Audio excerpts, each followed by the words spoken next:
Среди множества слухов и спекуляций о НЛО редкие, но поразительные свидетельства людей, утверждающих, что они путешествовали по другим планетам, остаются в центре внимания.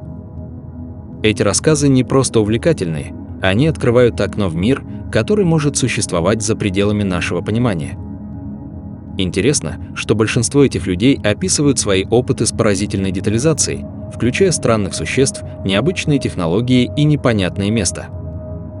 Люди, готовые поделиться своими переживаниями, часто фактически меняются, и это привлекает внимание исследователей. Их истории исследуются и анализируются, чтобы выяснить, действительно ли они могут предложить какие-то новые факты о внеземной жизни или просто являются продуктом воображения.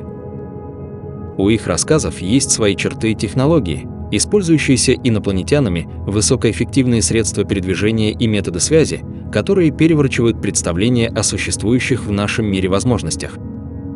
Для тех, кто заинтересован в этом феномене, стоит обратить внимание на разные аспекты таких рассказов. Отклики и реакции людей на инопланетные технологии, их описание окружающей обстановки, детальное рассмотрение используемых ими материалов и ресурсов – все это создает уникальный контекст для понимания этих явлений. Великобритания – это одна из первых стран, предпринявших уфологические исследования. На сегодняшний день Великобритания занимает второе место после США по масштабам общественного интереса к НЛО и активности уфологического сообщества. Научная уфологическая активность намного превосходит таковую в большинстве европейских стран сопоставимых размеров и является по меньшей мере одним из основных источников информации об НЛО. В стране выходят популярные издания, телесериалы и кинофильмы, а также проводятся лекции с участием известных уфологов, приезжающих из США. В массовом сознании, благодаря книгам, телепередачам и статьям в газетах, господствующее место занимает внеземная гипотеза, предполагающая, что НЛО – это реальное явление, которое, вероятно, связано с пришельцами, посещающими Землю на своих летательных аппаратах.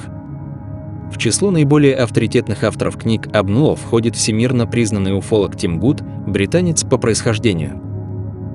Его книга «Сверхсекретность», вышедшая в 1987 году и повествующая о мировом заговоре с целью сокрытия информации об НЛО, до сих пор занимает место бестселлера номер 1 в мире уфологической литературы. Несмотря на это, в британском уфологическом сообществе весьма сильны настроения и против этой популярной интерпретации. Противники внеземной гипотезы рассматривают тему НЛО с различных, но в целом более прагматичных точек зрения. И хотя Гуд пользуется среди своих коллег репутацией добросовестного и высокопрофессионального ученого, можно сказать, что его работы более приветствуются в США, чем на родине. Великобритания относится к гипотезе о реальности пришельцев куда более скептично, чем это можно предположить, глядя на внешний фасад британской уфологии. Эта тенденция редко находит отражение в СМИ, хотя анализ британской уфологической литературы, уступающий по объему только американской, легко позволяет убедиться в этом. Скептического или, по крайней мере, непредвзятого отношения к возможности посещения Земли пришельцами исполнено не меньшее число книг об НЛО, нежели книг, поддерживающих внеземную гипотезу, лишь по ошибке считающуюся доминирующим умонастроением британцев. Как бы там ни было, сторонники и противники этого взгляда уживаются друг с другом в Великобритании гораздо лучше, чем в большинстве других стран. Они нередко выступают на одних и тех же конференциях и проводят совместное расследование некоторых случаев. Волны наблюдений дирижаблей неоднократно захлестывали Великобританию между 1909 и 1913 годами и породили первое официальное правительственное заявление в мире, касающееся тайны НЛО, когда главнокомандующий военно-морским флотом, а впоследствии премьер-министр Великобритании Уинстон Черчилль предупредил общественность о риске того, что за необычными наблюдениями скрывается некая реальность. Однако Черчилль не имел в виду, что наблюдаемые объекты имеют инопланетное происхождение. Напротив, он предположил, что Германия готовится к военному вторжению и посылает дирижабли в разведку.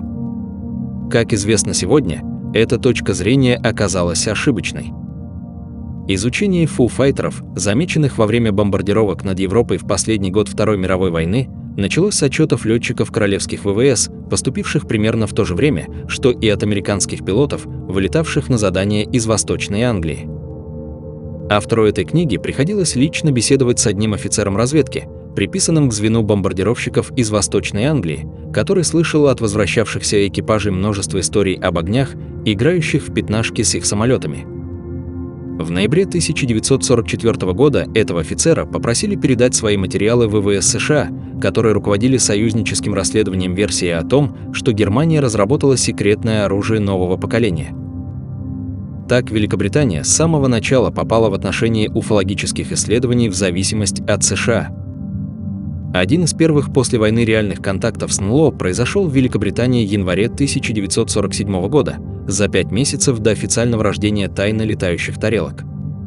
Истребитель «Москито» пустился в преследование объекта, засеченного радаром. НЛО исчез над Северным морем у побережья Голландии.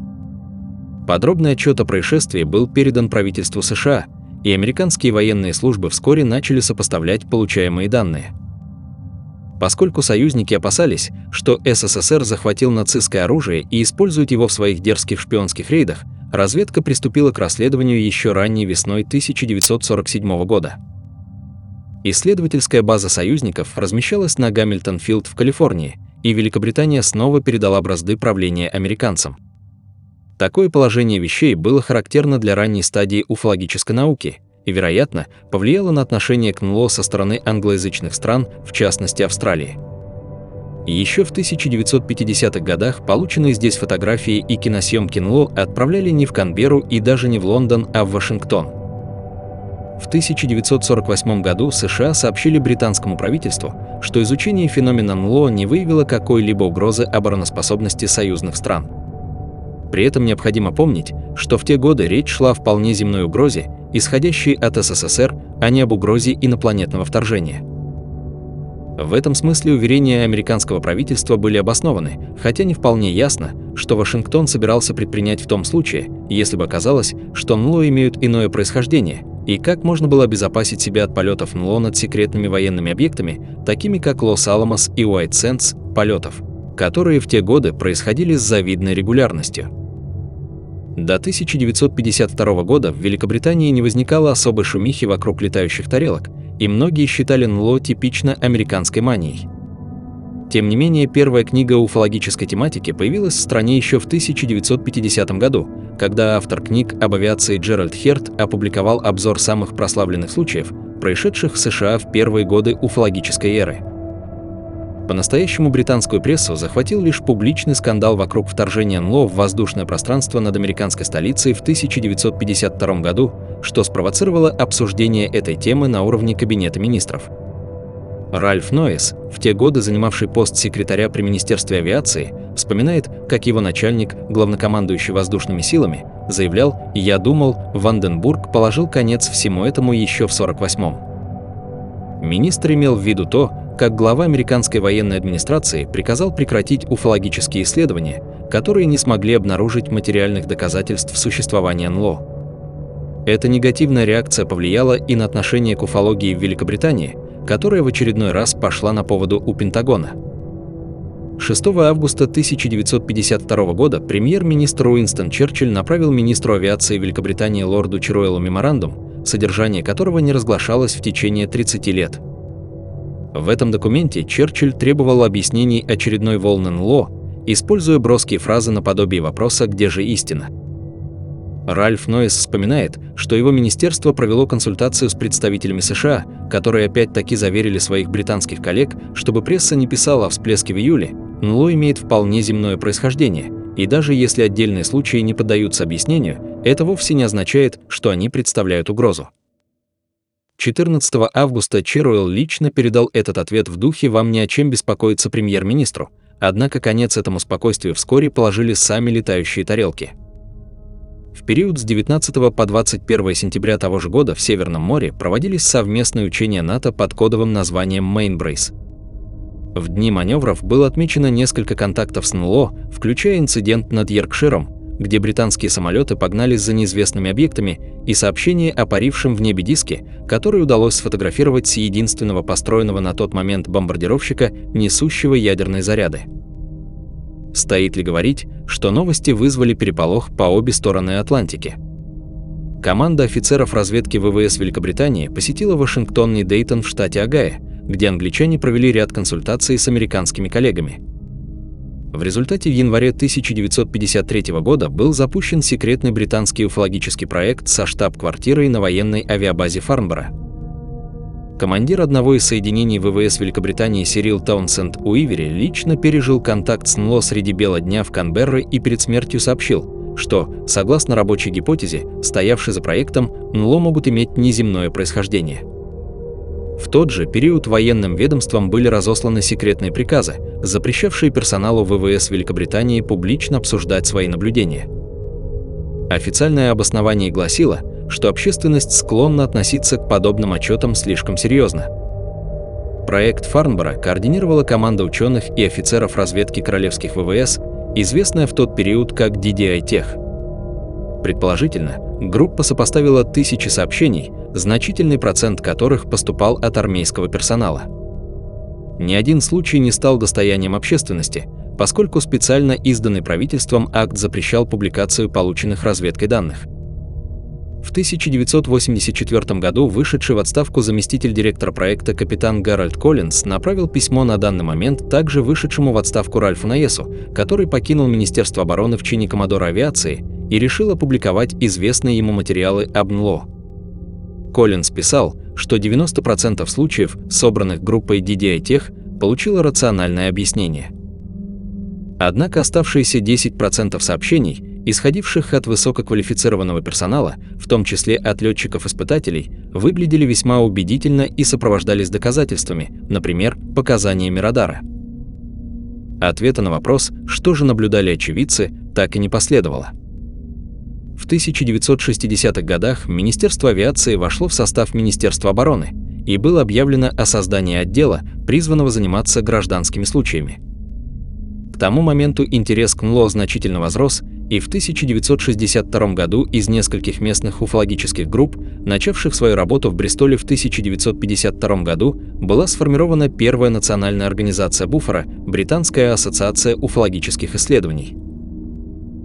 Решение Министерства обороны было воспринято как реакция на общественный интерес к проблеме, но в реальности было не более чем подачкой. Группа DDI-Tech продолжала расследовать все наиболее интересные случаи и материальные свидетельства, полученные по армейским каналам. Функции этой организации, известной сегодня как Директорат научно-технической разведки, были и в значительной степени остаются тайной для общественности, причем многие полагают, что официально признанный департамент Министерства обороны, в настоящее время называемый Воздушное подразделение 2А, является единственным в Великобритании официальным уфологическим проектом. Выражаясь более определенно, это не более чем ширма, призванная отвлекать общественное внимание от реальной работы. Директорат научно-технической разведки до сих пор занимается сбором данных, хотя и не разглашает их. В том же здании, где размещалась штаб-квартира DDI-Tech, в 1950-х годах служил опытный дипломат Гордон Крейтон.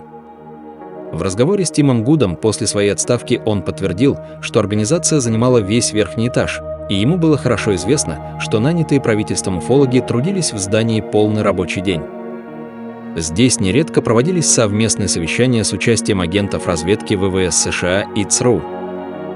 Ральф Ноэс, которому по долгу службы в Министерстве обороны приходилось бывать в здании, рассказал автору этой книги в 1984 году, что только для того, чтобы попасть в одну зону здания с архивом, в котором хранились материалы по НЛО, требовался специальный пропуск. Настенная карта с воткнутыми в нее разноцветными булавками демонстрировала зоны повышенной активности НЛО. В 1968 году Ноэс занял пост главы всего отдела Министерства обороны, включавшего в себя группу уфологических исследований «Воздушное подразделение 2А». С персоналом этой службы он проводил специальные брифинги. Наесу показали съемки, сделанные бортовыми камерами боевых истребителей во время преследования НЛО. Сотрудники Министерства обороны признали реальность запечатленного феномена, но не могли определить его природу. Как вспоминает Ноэс, они полагали, что речь идет о неких странных природных явлениях, хотя не могли полностью исключить и вероятность инопланетного вторжения. Секретность диктовалась условиями технологической холодной войны. Военная разведка оценивала любую информацию об НЛО, независимо от ее происхождения, с точки зрения того, нельзя ли на основе этих данных создать новые виды оружия. Вопрос требовал крайней осторожности и активной дезинформации, мешающей независимым экспертам проявлять чрезмерный интерес к уфологической тематике. Правительство хотело получить ответы, сохраняя тайну и не делясь результатами своих исследований с потенциальным противником. В конце 1967 года, непосредственно перед назначением Наесса на новую должность, Великобританию захлестнула мощная волна наблюдений. Состоялись обсуждения в парламенте, после чего вице-секретарь Мерлин Рис объявил, что Департамент воздушное подразделение 2А впредь будет обязан сохранять все свои документы, которые, согласно протоколу, прежде уничтожались. Это означало, что материалов, собранных до 1962 года, не сохранилось, хотя на самом деле отдельные фрагменты меморандумов ВВС и других бумаг удалось обнаружить. Однако материалы, полученные после 1962 года, должны были по окончании 30-летнего карантинного периода, введенного согласно закону о государственной тайне, направляться в Государственный архив Великобритании. Начиная с 1993 года непрерывный поток документов от воздушного подразделения 2А или его предшественников рассекречивался в январе каждого года и передавался в архивы. В этих документах содержатся лишь скудные сведения о проделанном задним числом анализе некоторых случаев и нет ни одного отчета о полевых исследованиях НЛО, однако встречаются скудные упоминания о тесных контактах и армейских инцидентах. Полная информация о них, судя по всему, остается в архивах Директората научно-технической разведки и не подлежит разглашению. Хотя большинство граждан полагало, что после решения, принятого Ризом в 1967 году, хотя бы малая доля сведений об НЛО будет публиковаться, по сути этого не происходит. Общественность поддалась на колоссальную уловку, направившую ее гнев и протесты по ложному адресу в воздушное подразделение 2А, в то время как наиболее значительные наблюдения и исследования беспрепятственно проникали в секретные архивы DDI-Tech, а впоследствии Директората научно-технической разведки. Тем временем частные уфологические исследования в Великобритании были подняты на новый уровень благодаря серии инициатив. Пока СМИ нещадно эксплуатировали уфологические сенсации в желтой прессе и на телевидении, британские уфологи совершенствовали свой профессионализм. Были предложены новые теории, включая гипотезу земных огней поля Диверия, согласно которой НЛО — это свободно парящие энергетические шары. Далее последовала теория плазменных вихрей, предложенная в 1989 году доктором Теренсом Миденом и группой Буффера, а также гипотеза электронного загрязнения, насыщения атмосферы микроволнами и другими элементами, высказанная в 1995 году Альбертом Бадденом. Все эти теории подлили масло в огонь дебатов и послужили причиной некоторого отхода британской уфологии от внеземной гипотезы. Следующим крупным шагом вперед явилось введение профессионального кодекса, принятого в 1982 году беспрецедентным по масштабам симпозиумом местных групп и одобренного организацией Буффера в качестве национальной политики. Документ выполнял для уфологов роль кодекса чести, подобно клятве Гиппократа для медиков, и на тот момент не имел аналогов в мировой уфологической практике. Прямым следствием введенных этим кодексом ограничений на использование специальных техник, в частности регрессионного гипноза, явился полный запрет на применение этого метода, принятый Буффера по результатам открытого голосования в 1988 году. Британскому примеру последовали уфологи Италии и Скандинавии. Любопытно, что хотя под воздействием прессы и телевидения в массовое сознание активно внедряется версия об инопланетном происхождении НЛО, уфологическое сообщество начало относиться к подобным гипотезам все более и более скептически. Это нашло отражение не только в том, что ученые стремятся воспроизвести такие физические механизмы, как земные огни и плазменные вихри, в ходе лабораторных экспериментов, но и в поиске общности между НЛО и другими паранормальными явлениями. Именно в Великобритании родилась идея о существовании особого состояния сознания, способствующего переживанию многих необычных явлений, включая наблюдение НЛО. Иллюстрирующий эту тему превосходный роман «Чудесные посетители» британского писателя Иена Уотсона отражает типичную точку зрения британских уфологов. Концепция фактора ОС, измененного состояния сознания, провоцирующего тесные контакты, также была выдвинута именно в Великобритании. Сегодня проявляется острый интерес к сопоставлению отчетов лиц, переживших клиническую смерть, и жертв похищений, тенденция, которая вряд ли вызовет положительный отклик о британских уфологических исследованиях среди сторонников внеземной гипотезы. И все же вера в пришельцев в Великобритании не окончательно похоронена. Ее возрождению послужило эффектное появление на уфологической сцене Ника Поупа, который с 1991 по 1994 год возглавлял представительство уфологов от Министерства обороны в воздушном подразделении 2А. Поуп не руководил департаментом, подобно Ральфу Наесу. В этой связи интересно отметить, что Ноэс имел доступ к бортовым съемкам военных самолетов, находящихся в ведении Директората научно-технической разведки, а Поуп заявлял, что ему не демонстрировали подобного рода свидетельств. Тем не менее, он утверждал, что поток поступающих данных убедил его в реальности НЛО и в вероятности их внеземного происхождения. Более того, в 1996 году Поуп опубликовал книгу, в которой говорилось, что он сделал подобное заявление еще в период службы при Министерстве обороны, хотя к тому моменту он уже не был сотрудником воздушного подразделения 2А. В 1997 году за первой книгой последовала вторая, в которой говорилось о похищениях и его вере в их инопланетную природу, а в 1999 году был опубликован роман, описывавший возможную реакцию Министерства обороны на массовое инопланетное вторжение.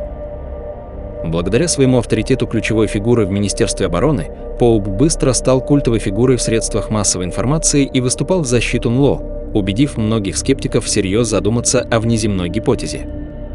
Тем не менее, Поуп уклонялся от обсуждения роли Директората научно-технической разведки в уфологических исследованиях, как и роли другого департамента DI-55 особого подразделения военной разведки.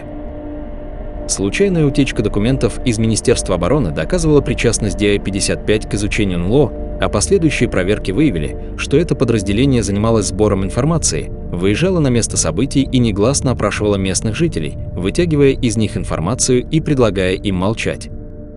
По сути, они-то и были теми самыми людьми в черном, о которых уже давно упоминали очевидцы, но которыми слишком мало интересовались серьезные уфологи.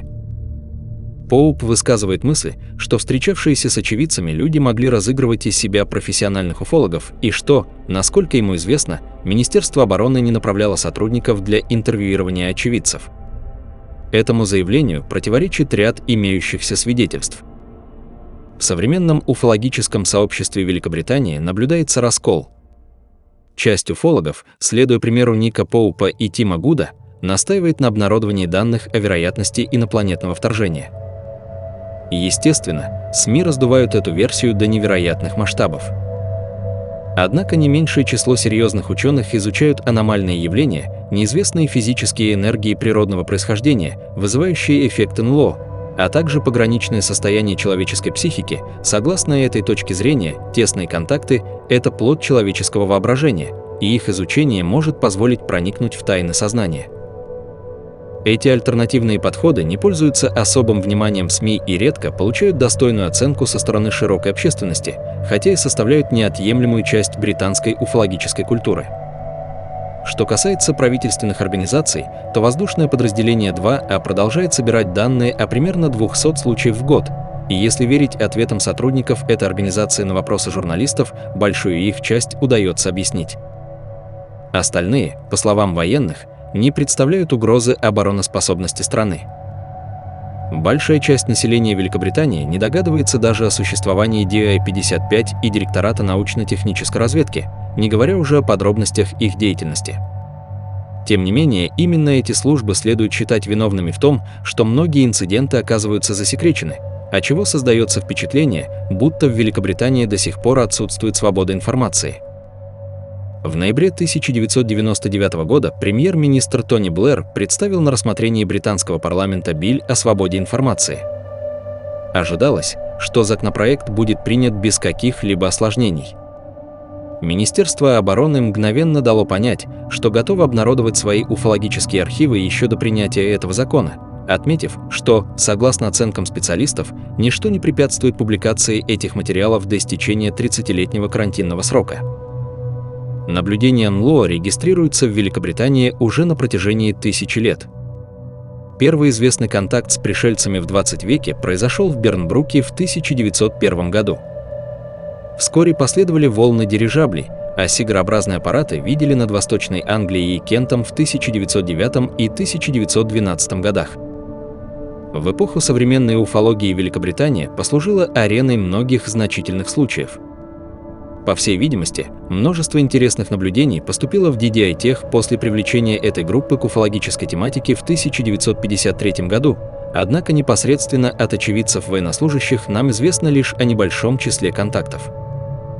Некоторые сообщения поступили от очевидцев, находившихся при смерти, а потому не подпадавших под действие закона о государственной тайне, который обязывал их молчать в течение многих лет. К числу наиболее крупных принадлежит эпизод над Восточной Англией в августе 1956 года.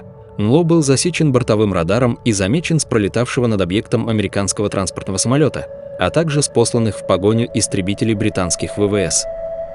Кроме того, истребители и НЛО наблюдали с Земли местные жители. Другой случай произошел в апреле 1957 года над юго-западной Шотландией. Центр гражданской обороны подал сигнал тревоги, обнаружив НЛО, летящий на недоступной любому известному летательному аппарату высоте и совершавший на большой скорости крутые виражи, считавшиеся невыполнимыми с точки зрения законов аэродинамики. Вероятно, десятки подобных случаев до сих пор остаются засекреченными. Самый громкий случай в Великобритании связан с посадками НЛО в Рэндалшем-Форест в графстве Саффолк в декабре 1980 года. Небольшой треугольный объект оставил здесь физические следы и был замечен как местными жителями, так и охраной ближайшей американской военной базы. В зоне события располагалась база исследований лучевой энергии. На протяжении волны, длившейся 2 месяца и включавшей случай в Рэндалшем-Форест, произошло также самое известное в Великобритании похищение, когда близ Тадмордена в графстве Йоркшир полицейский Алан Годфри натолкнулся на зависший НЛО, который преградил путь его патрульному автомобилю. Воспоминания Алана о том, как внутри НЛО у него брали медицинские анализы, заполнили первые полосы английских газет и повлекли за собой вызывающие тревогу попытки избавить полицию от обременительного общения с прессой, которое спровоцировал инцидент с этим офицером.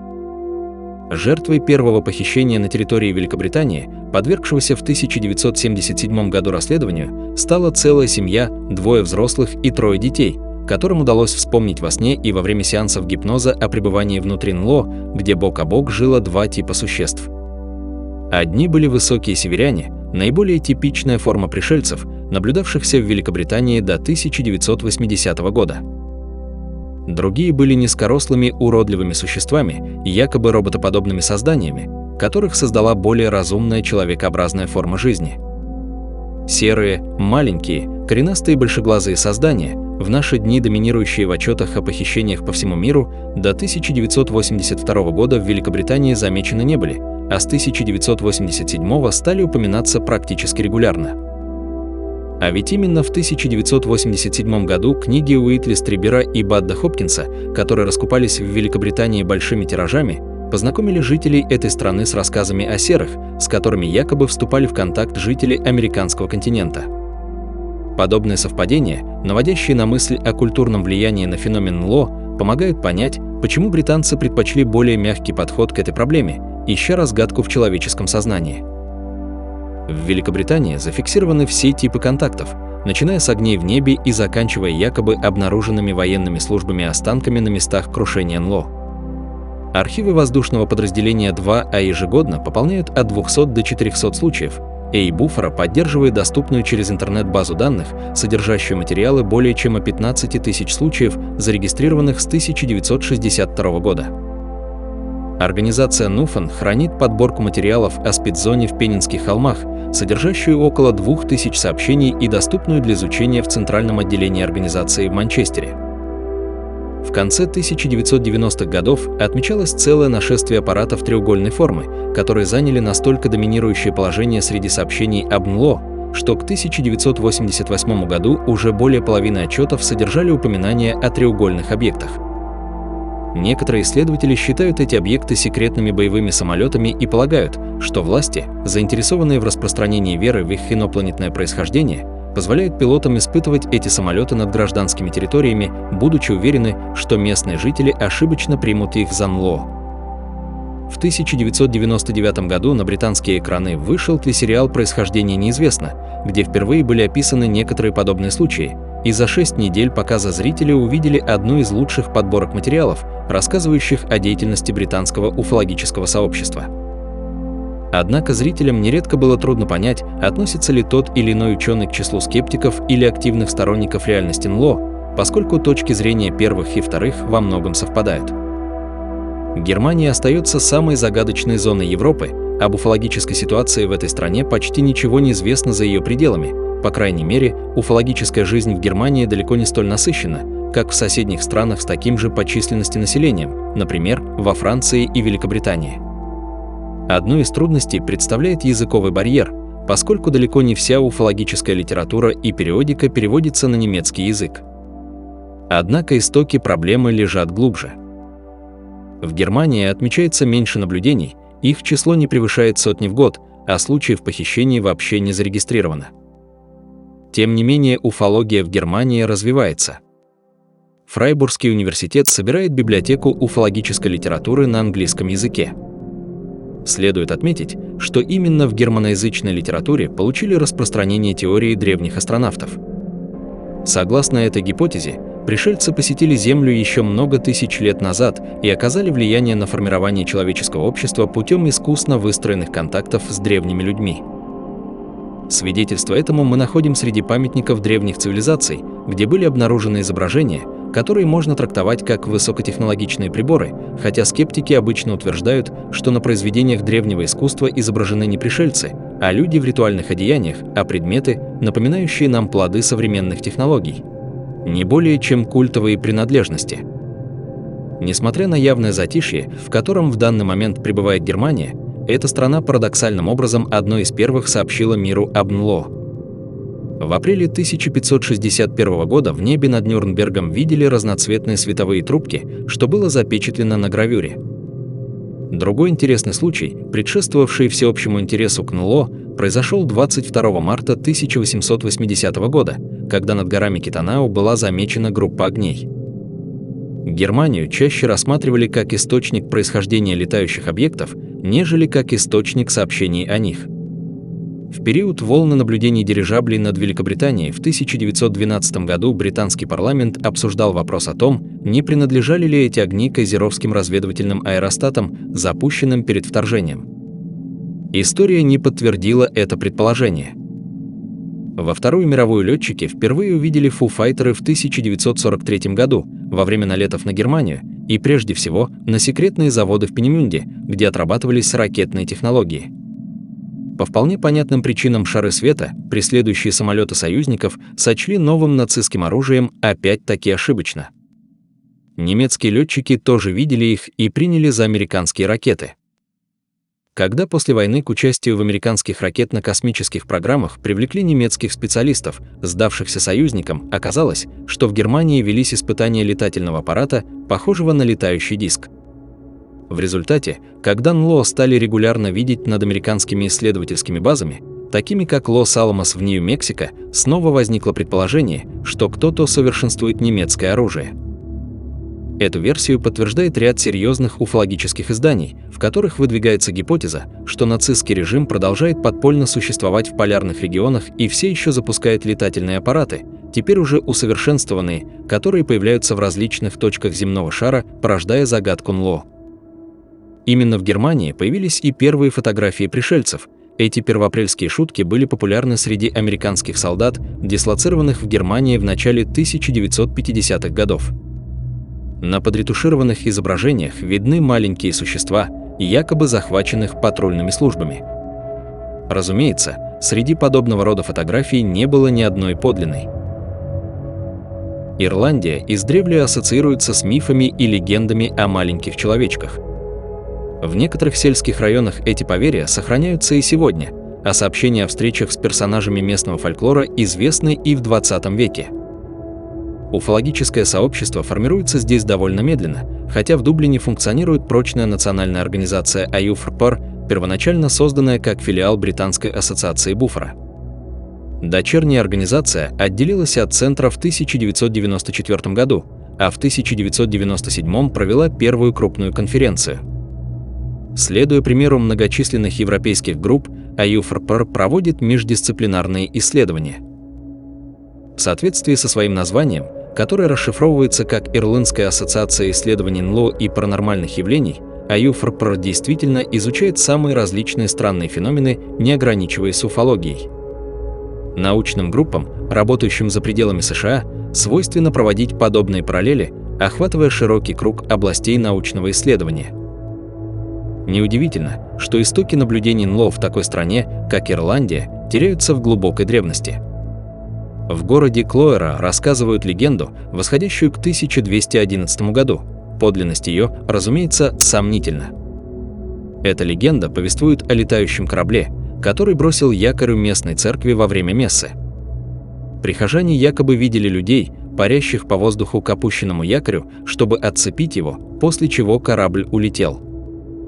Более типичное наблюдение НЛО было зафиксировано в сентябре 1924 года в графстве Вексфорд. Два мальчика шли по проселочной дороге и вынуждены были уступить дорогу приближающемуся к ним яркому лучу света, напоминающему свет от фар невидимой машины.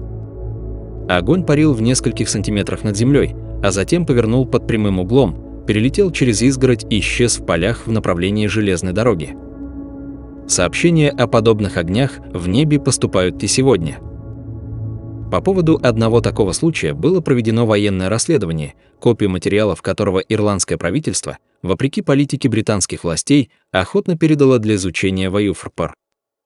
Контраст с поведением британского министерства обороны был тем более разительным, что некоторые очевидцы были родом из Уэльса. Часть событий также произошла на территории Уэльса, и британское правительство засекретило информацию об этих наблюдениях, а ирландское обнародовало. Главное событие этой серии наблюдений произошло ранним утром 31 марта 1993 года с 6 членами экипажа военного вертолета, пролетавшего на высоте около 500 метров между Балданелем и графством Донигал. Близ Мулингара летчики заметили и в течение более 2 минут наблюдали в приборы ночного видения крупный объект, светящий двумя огнями и оставлявший за собой едва заметный газовый след. Возможно, это были обгоревшие останки спутника «Космос», вошедшего в земную атмосферу, однако наземная станция НОРАД в отчете для группы расследования ирландских вооруженных сил опровергла эту версию. В целом, ежегодно поступает от 30 до 50 сообщений об НЛО. Несмотря на поддержку, оказанную при расследовании случая в Мулингаре, налицо признаки официально санкционированного сокрытия информации, которая процветает повсюду.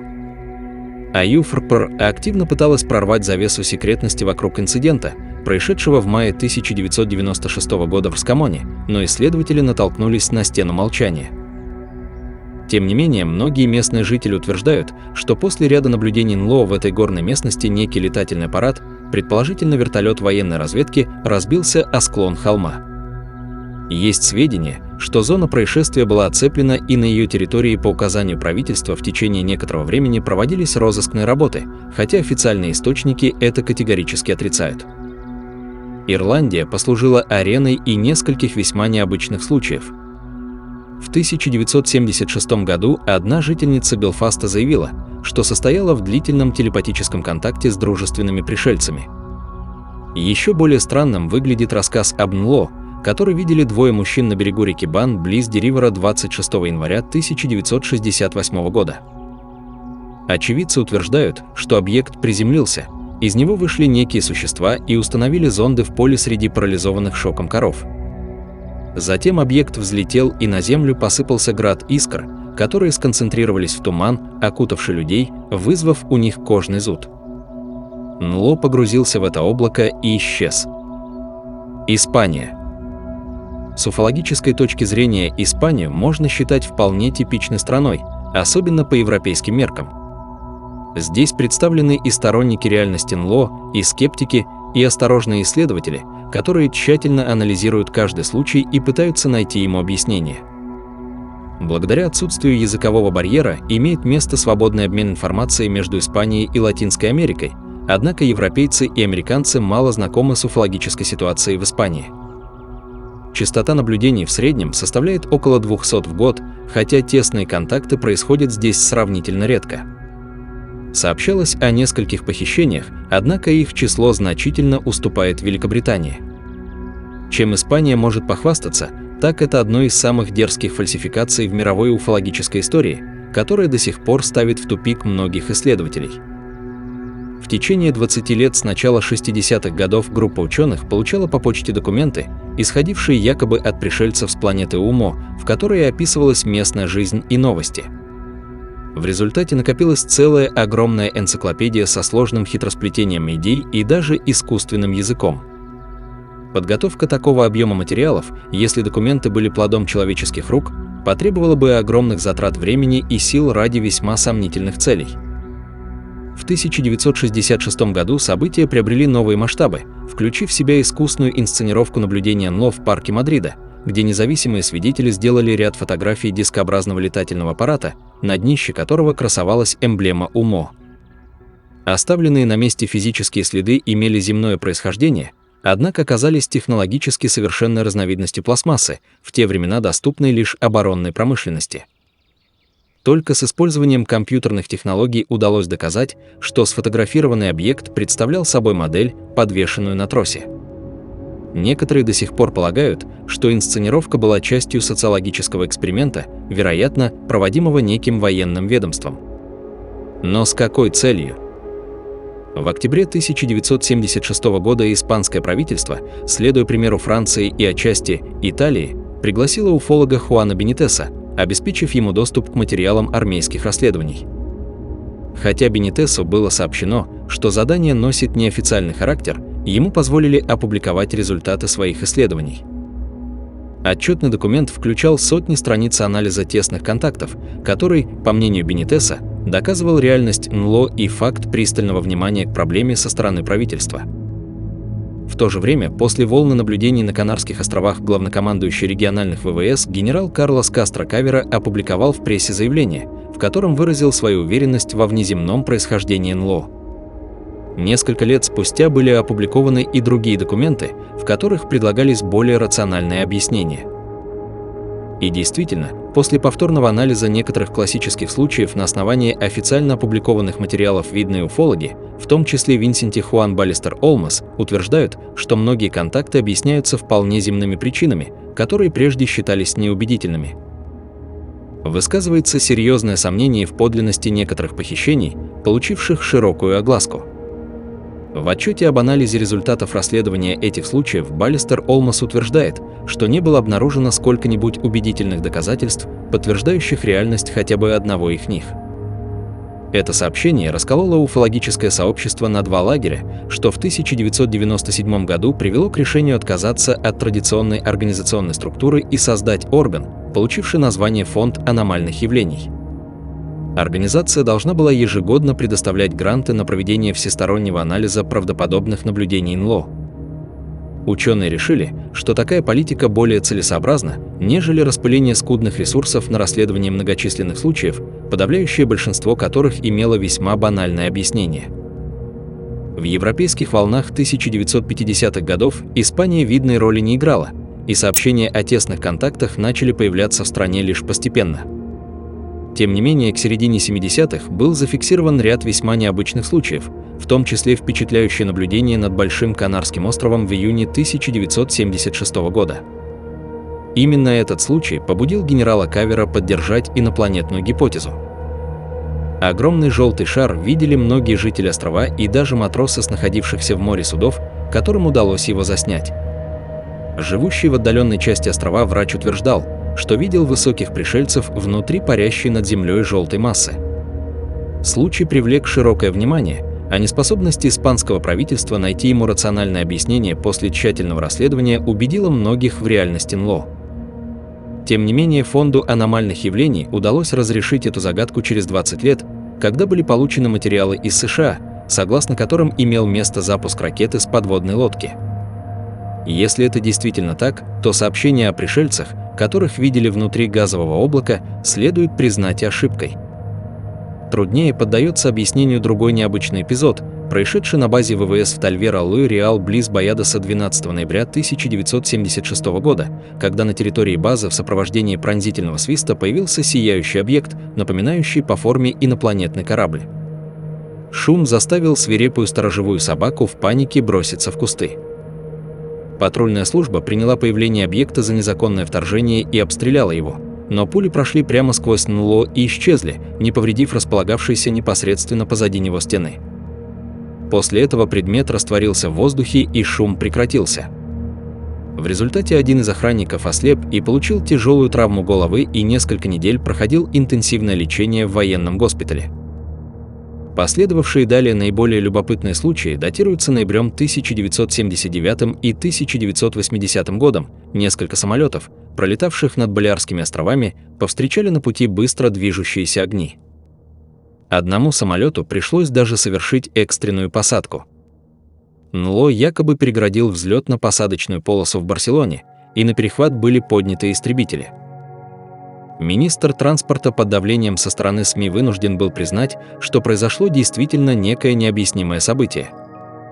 И снова расследование, проведенное Фондом аномальных явлений в 1997 году, показало, что НЛО, по всей видимости, представлял собой сочетание таких обычных факторов, как метеориты и газовые выбросы прибрежных очистных сооружений. Италия. В стране существует множество групп, выходит несколько журналов и ведется активная работа, но господствует дух соперничества, а расхождения по политическим и философским вопросам провоцируют бесконечные объединения и расколы. В целом, однако, итальянская уфологическая картина напоминает ситуацию в других странах Европы. Одни исследователи склоняются к теории внеземного происхождения НЛО, другие же ищут более рациональные разгадки этой тайны. Обе группы далеко не всегда находят взаимопонимание. Группа СИЗУ издает глянцевый журнал под названием UFO, поскольку эта аббревиатура применима для итальянского языка, равно как и для английского. ВВС Италии расследует случаи НЛО с 1960-х годов, а в 1976 году военные начали сотрудничать с уфологами. К этому их подтолкнула серия инцидентов, включающих преследование НЛО боевыми истребителями. В ходе одного эпизода военно-тренировочный самолет сфотографировал НЛО, запеленгованный радаром, и вылетел на перехват объекта. Военные чины отрицали достоверность этого случая, пока пилот не рассказал о случившемся уфологам. Год спустя после официального опровержения фотографии были предоставлены для эксклюзивного использования в скептической статье с целью подтверждения гипотезы о том, что пилот видел не более чем воздушный шар. Летчик заявил, что на помещенных в статье фотографиях изображен не тот объект, который он фотографировал. В 1993 году итальянский делегат, входивший в состав энергетической комиссии Евросоюза, физик по профессии, активно пытался добиться того, чтобы комиссия финансировала уфологические исследования, очевидно, с согласия правительства. В качестве цели провозглашалось создание новых источников энергии благодаря пониманию принципов, лежащих в основе полета НЛО. План был отвергнут.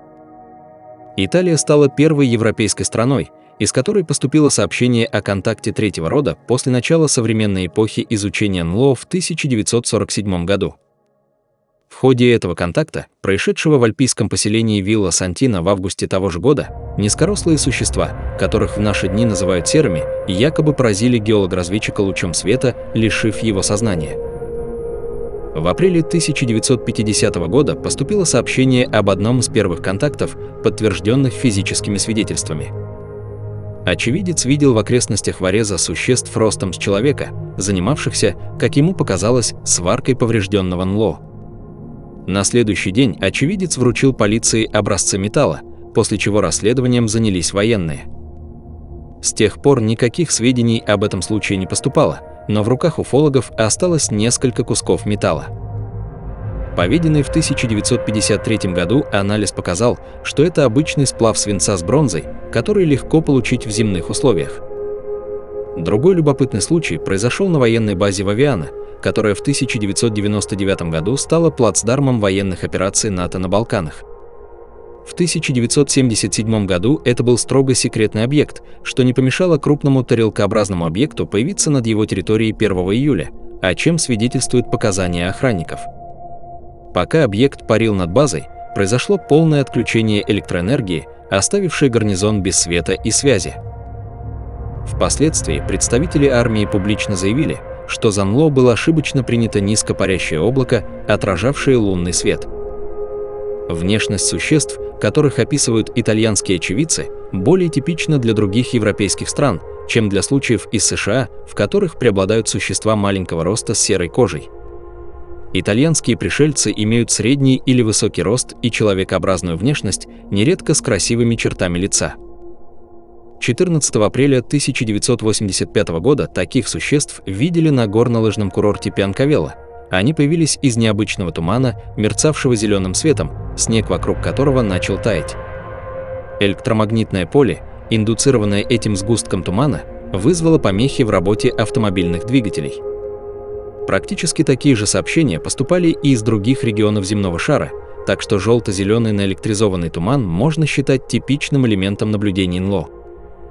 6 августа 1987 года близ Цималаиса трое ехавших в автомобиле мужчин увидели ослепительный свет, после чего двигатель заглох. Выскочив из машины, очевидцы разглядели парящий прямо над их головами летательный аппарат овальной формы. Затем в их воспоминаниях наступил провал, после чего НЛО исчез, а очевидцы внезапно очутились в нескольких милях впереди по пути своего следования. Как это произошло, никто из них не помнил.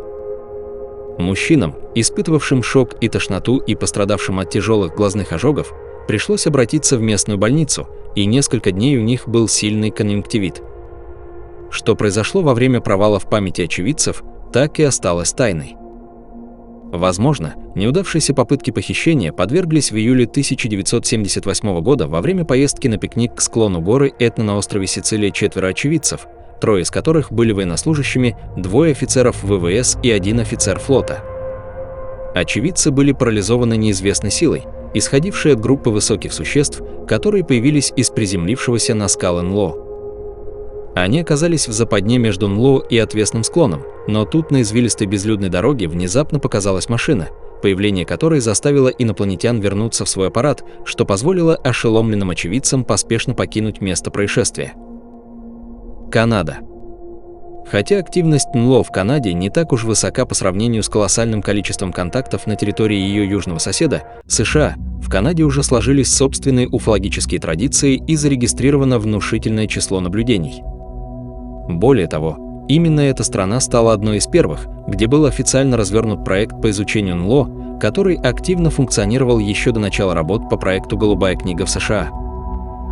21 ноября 1950 года инженер Уилберт Смит направил в Министерство транспорта Канады отчет о своей встрече с ведущим научным советником американского правительства Робертом Сарбачером, участвовавшим в секретных расследованиях случаев над Вашингтоном.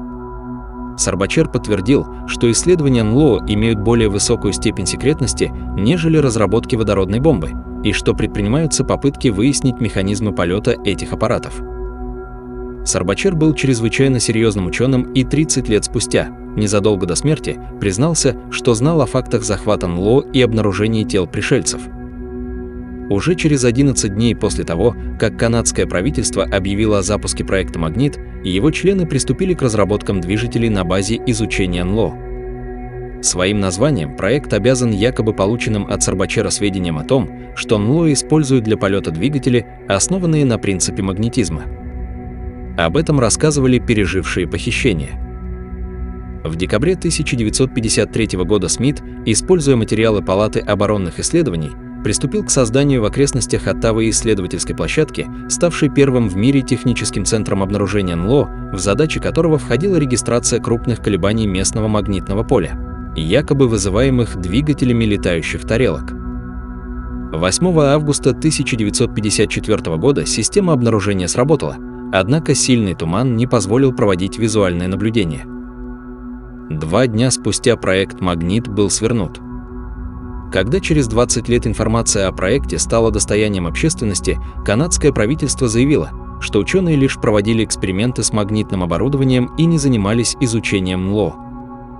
Однако рассекреченные материалы говорят о том, что полученные данные позволили Смиту с вероятностью более чем 90% убедиться в реальности НЛО и на 60% быть уверенным в том, что это инопланетные летательные аппараты. После закрытия этой первой в истории научной уфологической программы исследования НЛО в Канаде стали проводиться исключительно секретно. Меморандум от 1953 года свидетельствует о том, что сбором и анализом данных об НЛО занимался директорат научно-технической разведки. Следует отметить, что в Австралии и Великобритании, странах, поддерживающих тесные правительственные связи с Канадой, были созданы аналогичные органы, до сего дня участвующие в секретных уфологических исследованиях. В директорат научно-технической разведки входил персонал разведки ВВС и правительственная комиссия ученых, прошедших проверку на благонадежность. Одной из задач этого органа была экспертиза иностранных технологий на основании разведанных и оценка их наступательного и оборонительного военного потенциала. Любопытно, что в эту категорию были включены и НЛО. В Канаде существует развитое уфологическое сообщество, создано несколько групп по изучению НЛО, однако обстановка секретности препятствует обнародованию данных о военных контактах с НЛО. История сообщений об НЛО берет начало в XIX веке, а первый крупный контакт был зарегистрирован в Джорджан-Бэй на берегу озера Онтарио еще в 1914 году. Существа ростом с ребенка брали из озера образцы воды с помощью длинной трубки. Канада известна как арена ряда классических случаев, уже упомянутых ранее. Серьезные ожоги, полученные Стивеном Мичелаком в 1967 году, и приземление куполообразных объектов, оставивших круги свернутых растений на полях Лангенбурга в 1974 году, вот лишь два случая из этого списка. Именно в Канаде 29 июня 1954 года произошел один из наиболее значительных контактов в воздухе, когда экипаж и пассажиры авиалайнера компании Boas, пересекавшего Гус-Бэй у полуострова Лабрадор по пути на Лондон, заметили несколько летящих рядом объектов. Власти были настолько встревожены, что для сопровождения гражданского самолета были подняты перехватчики канадских военно-воздушных сил, а после приземления экипаж был опрошен экспертами из ВВС США и Британского министерства обороны. Впоследствии с членами экипажа были проведены сеансы регрессивного гипноза, возможно, впервые в ходе официального расследования.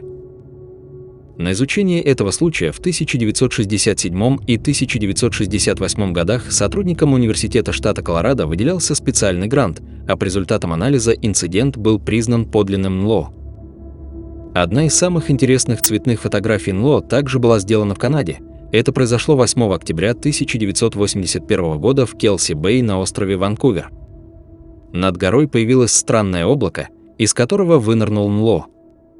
Запечатленный на пленке дискообразный объект так и не был опознан. В Канаде зафиксировано около 20 похищений. Два из них, безусловно, относятся к числу самых необычных. Один случай произошел в Сан-Катарин в Онтарио, где в октябре 1971 года была похищена рок-группа в полном составе. В ходе расследования психиатру из Нью-Йорка удалось выявить вытесненные воспоминания о медицинских анализах, проводимых на борту НЛО. Но, пожалуй, самая невероятная история связана с целой последовательностью событий, происшедших в 1990-х годах с одной женщиной по имени Альвина Скотт из Онтарио. Альвина утверждала, что ее неоднократно похищали, похитители рассказывали ей и о предстоящих планах. В частности, в эти планы входило создание огромных хранилищ для запасных частей тел с использованием высоких технологий генной инженерии и клонирования. Запчасти служили для замещения изношенных органов. Случай, происшедший 5 марта 1999 года, необычен тем, что замеченный над городом Кимберли в Британской Колумбии ромбовидный НЛО сочли виновником падения крыши нового детского театра. Разрушение произошло спустя считанные минуты после того, как объект пролетел над зданием.